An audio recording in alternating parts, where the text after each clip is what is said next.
Hey, welcome to another episode of the Not Scrum Dumb podcast, where we talk about Scrum and agile things. And in today's episode, we're talking about the 7 ways that you can measure the success of a product owner. The first one is clarity of product vision. Now, it's hard to go anywhere without vision. Where are you going? What are you doing? You're just kind of going aimlessly. So, the first thing is actually having a clear and hopefully compelling product vision. Anything else to add to that, Scott? Other thing I will add to it is make sure that vision is aligned to the organizational goals and, of course, the customer's needs. Very nice. Yeah, definitely, because we want to make money, right, in order to stay in business. So once you have that vision, you do need a place to put all your work for your Scrum team. So in Scrum, that is the product backlog. But time and time again, we end up with a messy backlog that's super confusing and no one knows what to do. So the second way to measure the success of a product owner is,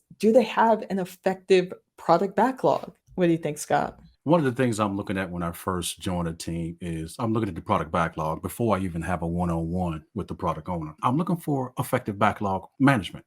I'm looking for, can I look at this product backlog? Is it transparent to me? Do I know what they're building? Do I know what they're doing? And I'm looking for from the standpoint of transparency. And then I'm also looking for to see if my product owner is a hoarder. Well, Scott, what do you mean by a hoarder? Well, I've seen some product backlogs when I first started and, 2 weeks into it, I'm looking at the product backlog and the product owner has stuff in there that's 2 years old, that's 3 years old. And then when I go do my one-on-one, I'm like, hey, what is this? Product owner says, that's something that, some documentation I got in there from, years ago. Well, why don't you put that someplace else? The backlog is for stuff that we're going to do. So that's why I say my product owner was a hoarder. And, we had a one-on-one on that. And, again, that's when me putting my coaching hat on and say, hey, look, our goal here is to try to make the product backlog as transparent as possible. Grand Scrum Master Scott rule of thumb. I would like the product backlog to be no more than 1 year of stuff in it. Because really after 1 year, in my experiences with a Scrum team and a product owner, it really gets gray. If you got more than 1 year stuff in there, it gets kind of gray, get kind of messy for us to really,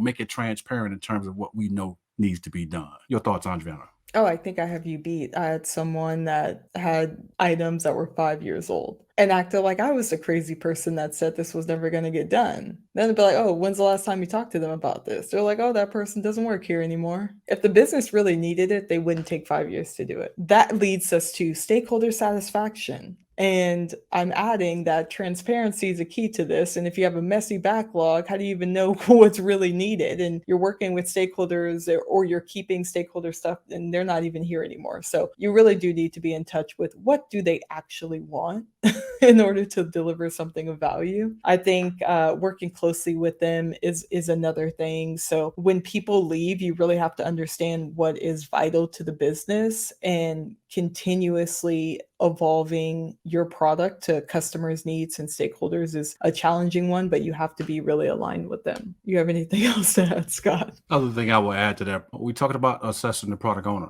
assessing their collaboration skills, their presentation skills. One of the reasons I go to Toastmasters is just to practice my skill set. But these things I learned at Toastmasters, I take to my team. If I could help a product owner, we have developers present as well. So if I can offer something I'm learning from Toastmasters or some other workshop or anything I do in terms of helping them be better collaborators, communicators, then I'm all for that. I think that's a very important key for the product owner to have, that collaboration piece and communication piece. I do want to add, to effectively collaborate with stakeholders, you have to know the product really well and potentially the technology behind it so that you can effectively answer their questions. You can understand, is this a little ask or is this a big ask, and the proper questions to ask as a follow-up based on that. So to that point of understanding what they actually want, you should be delivering value to them on a regular basis. So if you are in close collaboration and communication with them, then you should understand, for the most part, what their needs are. Granted, I don't think stakeholders always know what their needs are, but again, if you understand the technology behind it, you understand the product really well, then you can start asking those follow-up questions to help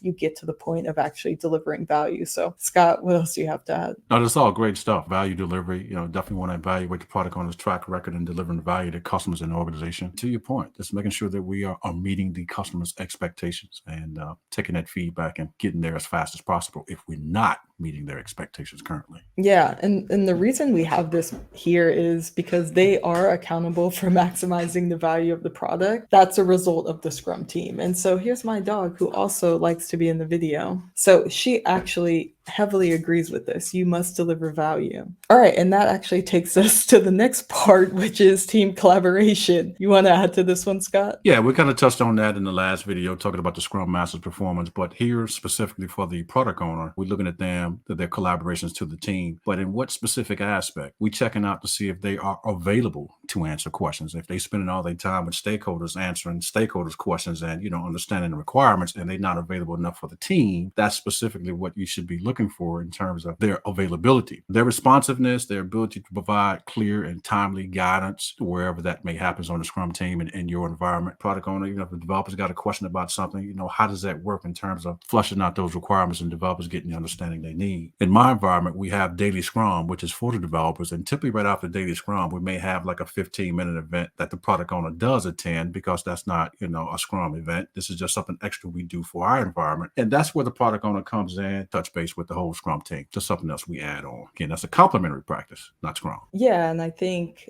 the next point goes a little bit into that, which is adaptability and agility. One thing that people tend to forget is that the product owner is responsible for understanding what's going on in the marketplace and adapting really quickly to that. And they usually get a lot of flack for changing requirements, but sometimes it's very necessary. And I think, at least in my personal experience, some of the gap that I see when product owners do change the requirements is they may not communicate effectively the marketplace reasons for those changes. So the why behind it all, and feedback from users and customers. So sometimes we tend to just carry on and on, and then we're like, oh, we should get feedback on this big feature or this new thing or this new design that we're implementing, and we forget. So really having regular ways to get feedback on a consistent basis from your customers or users is going to be a really important thing. Anything else to add to that, Scott? Yes, Andriana. I was thinking about adaptability and agility. I'm thinking about a product owner, looking at their evolution. Is the product owner a scribe? Is the product owner a proxy, a business representative, a sponsor? We want the product owner to be an entrepreneur. That's also one of the things I'm looking at. Now, let me describe to you what an entrepreneur product owner looks like. I've had very few in my career in terms of walking into a Scrum team and the product owner was already here at this level. Now, I was at Fidelity. Most people familiar with Fidelity from an investment standpoint. Stocks, bond, mutual funds, things like that. But did you know that Fidelity is actually equally as important to the healthcare industry? For those of you who work for a company, if you work for a Fortune 500 company, when you do annual enrollment, that platform was built by Fidelity. It may have your name on it. For example, some of our customers when I was working with it was Disney, was General Motors. The back end is Fidelity. The face of it is that company. So anytime, and you typically do annual enrollment around August or September. Now, the team I was on, we worked from basically January to August, creating new features and functionality based upon all the complaints that we got during annual enrollment. Now, watch this. Most of the time that we just fixed stuff that was pretty much problematic. But this product owner, what he did, going back to what Andriana said, should be looking at market data. This product owner called the call center and asked the call center, what is your number one complaint? And that number one complaint was people calling in and say, hey, can you tell me what I paid last year in insurance? Most customers want to know what they paid last year so they can see what the year-over-year difference is. So this product owner came up with a cool idea, said, okay, why don't we go ahead and build that feature in so that we can save time, energy, and effort on the call center? He made that decision on his own. He didn't ask nobody in the organization. He was in collaboration with the call center. He made that on his own. Like, when he told me about it, I was like, you made that on your own? He's like, yeah. I was like, man, don't. I was like, oh my God, that's what the Scrum guy product owner is supposed to look like. Oh my God. I was so excited. No, I love that story. And yeah, I just started using Fidelity via my company, and just for fun, it's in October. So, or something like that. I really don't even remember, but just to mess with you. But yeah, that I think that's also a really great point that you mentioned in your story, being really connected to customer service reps, because they do get all this information, and people may not in the app or on the web say something when, because I think everybody at this point has like a feedback, so people may not say something, but they may call the center or use chat, and getting customer service rep feedback is actually really important and can really help a lot. Our final way to measure the success of a product owner is we want to evaluate the impact of the product on key business metrics and the organization's overall success, because the product owner's decisions and prioritization should contribute to positive business outcomes. What else do you have to add to that one, Scott? No, I totally agree. I mean, everything should be aligning, as we kind of touched on before. Is the customer happy? Is this what they want? Is the organization, if we're in an environment where we're getting a return on investment, are we getting a return on investment for this feature or whatever it is we're putting out there? What kind of metrics are we using to understand that? Hopefully we have some type of metric. I know we're going to do a video on that at some point in time. But yeah, what metric are you using to validate the business outcome? Is it the stakeholders at sprint review? Is it NPR score? Is it something else? Return on investment? What is? How are you measuring that business outcome? Those are great questions. We really encourage you to take these and try to implement them. Ask these questions of yourselves and see how in your specific company you can answer these. And maybe you'll create new metrics and so forth to help you get better in each of these areas that we mentioned. And if you liked this video, then we think you would love the video where we talk about the 7 ways to measure the success of a Scrum Master. If you made it to the end of this video, you have a greater attention span than a goldfish. Thanks for watching. Be legendary, all.